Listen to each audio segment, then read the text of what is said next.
Big breaking news over the last 24 hours. Roy Keane has been linked with a return to Sunderland. I'm delighted to say Craig Hope of the Daily Mail, their North East football correspondent, is back with us. Craig, we were just last week talking about Newcastle and their transfer window, and now all of a sudden Sunderland are back in the news with potentially a return of Roy Keane. It will be box office, that's for sure. Absolutely. Listen, you guys haven't rang me for 2 years. You've rang me twice in a week now. It just shows you what's happening up here in the North East. A week ago we were talking about Newcastle, weren't we, and being the richest spenders in Europe. 1 week on, not satisfied with that. We've got the potential and probably the likelihood of Roy Keane coming to the North East to return to Sunderland, and it would be absolutely sensational. Now, yesterday morning I got word that Roy was interested in the job and Sunderland were interested in him. We then broke the story on the Daily Mail yesterday afternoon that Roy would be interviewed for the position. I understand the latest this morning is that face-to-face talks are set to take place. He is, for the majority within the club, the number one choice in a short-term role between now and the end of the season. And I think something like that would appeal to Keane. I really do. The chance to come in and take over a side. Listen, they're only 2 points off the automatic promotion places. You've got Jermaine Defoe coming back last week as well. There is all of a sudden a romance around the club. And if you put Keane and Defoe on the same ticket, well, wow, you'd probably be selling out that 50,000-seater stadium in League One. So the latest we know is that formal talks are set to take place.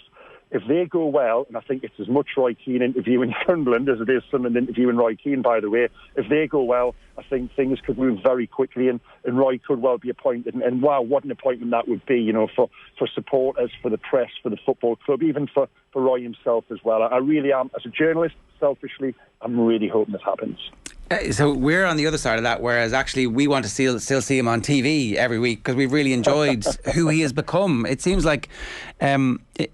what's the assessment of Keane, the manager? Is there a romance around Sunderland about what he did when he was there the first time? And does that tally with who he is now, do you think, Craig?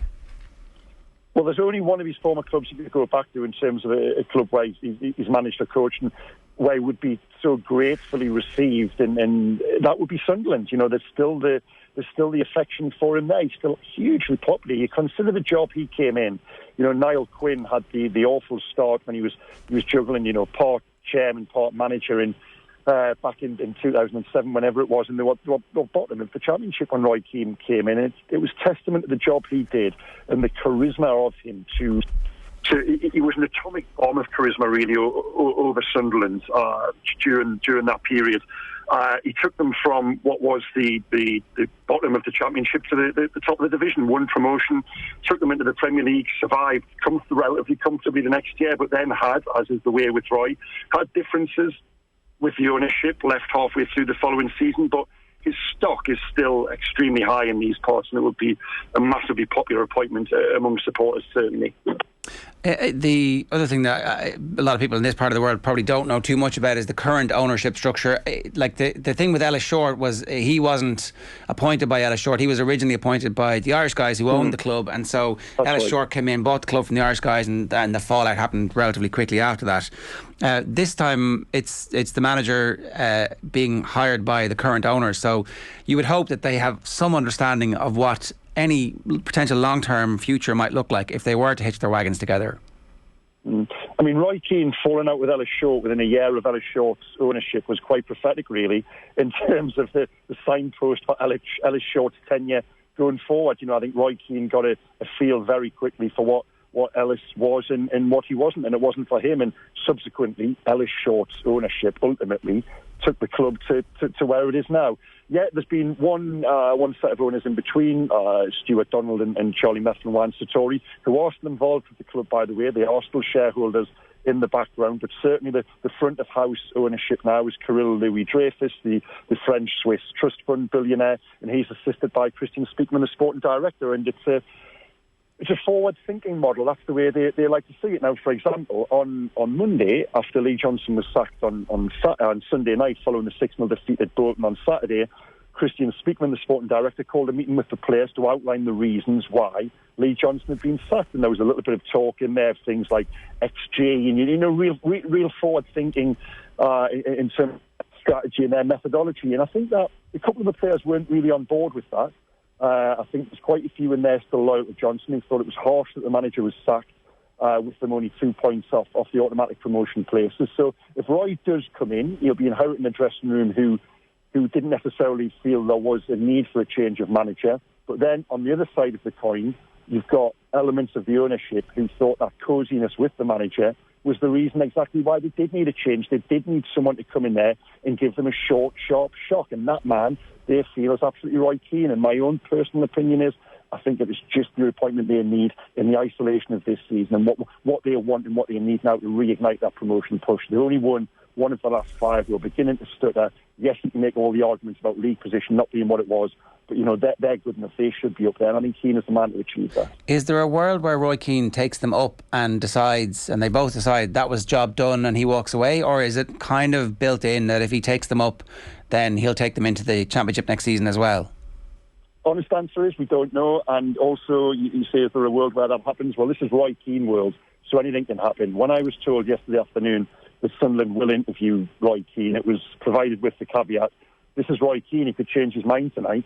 He could get a call from somebody in football who puts him off the job, and he could say, you know what, I don't really fancy this anymore. So it's Roy Keane. Anything could happen. That's why he's box office. That's why if he does come in, we'll be going there every week on mass to interview him, to talk to him. He really does have that draw and that pull. Listen, if Roy Keane takes them up into the Championship, I think it would potentially be very hard for him not to want to carry on that project. But at the same time, as you saw with his previous time at the club, that would be dependent on certain guarantees in him buying into the future direction and the level of ambition and intent of the ownership. And as of yet, with the current ownership model, I think we perhaps expected more in terms of investment. I think they've spent £1 million, £2 million on new players. Now, when Kirill Louis-Dreyfus arrived a year and a half ago, I think we expected a lot more than that, bearing in mind the wealth behind them. That hasn't quite happened yet. I think maybe the ownership structure is part of the reason to do with that. But if Keane comes in and Keane makes certain demands and wants and does well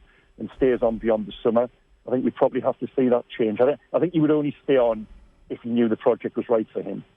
You talked about the use of XG in that meeting where the owners are explaining, the director of football is explaining to the team what happened. Roy Keane is not that type of football analyst. And certainly he hasn't shown that in any of the roles. That's not what he talks about when he's on television. Would he need to add that into his backroom team? Is that the assumption here? Or is this, as you say, short, sharp shock and then everybody revisits in the summer?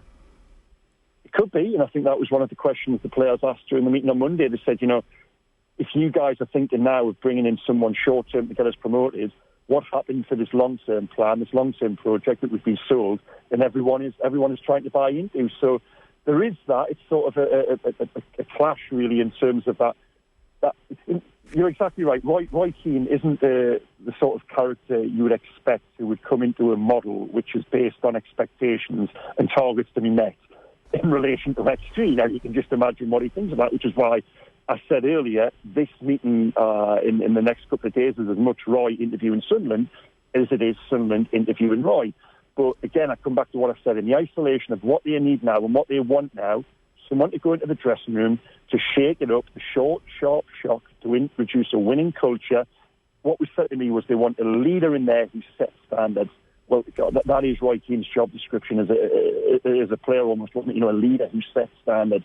That's what they want, and that is why they're so sweet on Roy Keane. I think the bigger picture stuff is probably a conversation for another day further down the line. And sorry, Craig, the manager who got sacked, did his entire backroom team go as well, or are they still in place? So I'm wondering, is Roy coming essentially as a lone wolf here, and maybe with a right-hand man, but not with a whole backroom team, so he can walk in, use what's already there and essentially just be a motivator? Yeah, no, Johnson's assistant went with him, so Roy Keane would need to bring in a new assistant, and I suppose that would be the nature of the talks, really, in terms of the makeup of the backroom staff. Of course, some staff are still there because they needed someone to prepare the team and to take the team ahead of the game this weekend. So, I think issues like that will all be up for discussion. I think what you won't see is Roy Keane bringing an entire staff with him in terms of analysts, goalkeeping coaches, fitness coaches, all the rest of it. It might be one or two to help them. Listen, we're assuming he is going to take the job. We don't know that yet. I think if he does, though, it will just be one or two at most in the short term. Is it a bit bizarre that this is happening just days after the transfer window closes?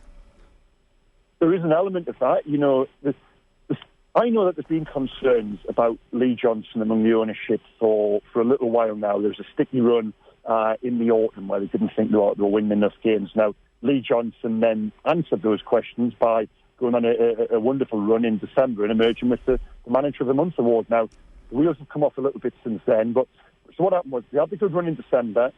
Johnson then won, I won't use day of execution, but, Johnson won more time and, you thought this is going to work, they're on track for promotion.